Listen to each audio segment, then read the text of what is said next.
J.K. Rowling was a single mom on benefits at the age of 31. Currently, she's known as the author of Harry Potter, the best-selling book series in history, which, by the way, eventually became the best-selling movie series in history. When she was trying to find a publisher, she was so poor she couldn't afford a computer.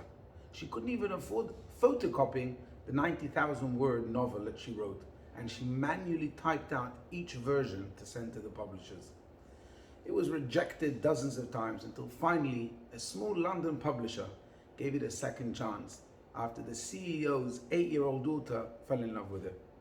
She once said, "Rock bottom became the solid foundation on which I rebuilt my life."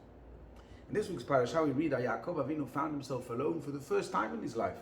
His parents had sent him away from home, his brother craved to kill him, and he was on a journey to the unknown. The Midrash attributes Psalm 121 to Jacob on this particular journey. Shir LaMa'alot Esai Einai Le'arim Ma'ayin Yavo Ezri. A song of ascent, I shall raise my eyes to the mountains. From where will my help come?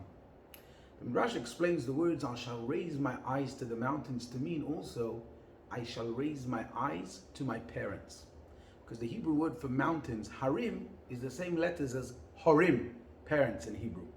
Throughout his entire life, Jacob relied on his father and his mother, but now he was alone in the world. Jacob continues, Me'ayin Yavo Ezri, which can also be translated as, from where will my Eliezer come? This refers to the fact that when Eliezer, Abraham's servant, went to find a wife for his father Isaac, he came loaded with abundant wealth. Now in the next generation, Jacob traveled to find a wife for himself, but he was broke, penniless, and destitute. But then Yaakov caught himself and said, Ezri me'im Hashem, oseh shamayim va'aretz. My help is from the Lord, the maker of heaven and earth. I will never give up hope. It was then that Yaakov realized that this was part of his salvation. By feeling that there was no hope, that is when he can experience real hope. When he discovered how bad it was, this is when he can find God in that very experience. Rock bottom became the solid foundation on which he built his life. Jacob taught us how to daven Mariv, our rabbis tell us. What this means on a deeper level is that he taught us how to turn to God in the very moment when we feel there's nothing left, when it's dark and we see no light, even at the end of the tunnel. Yaakov taught us how to have hope precisely at those moments when we are on empty.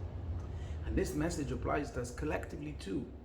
Now that we're on the last moments of exile, on the footsteps of Mashiach, which is the darkest part of exile, let's not give up. Let's not despair.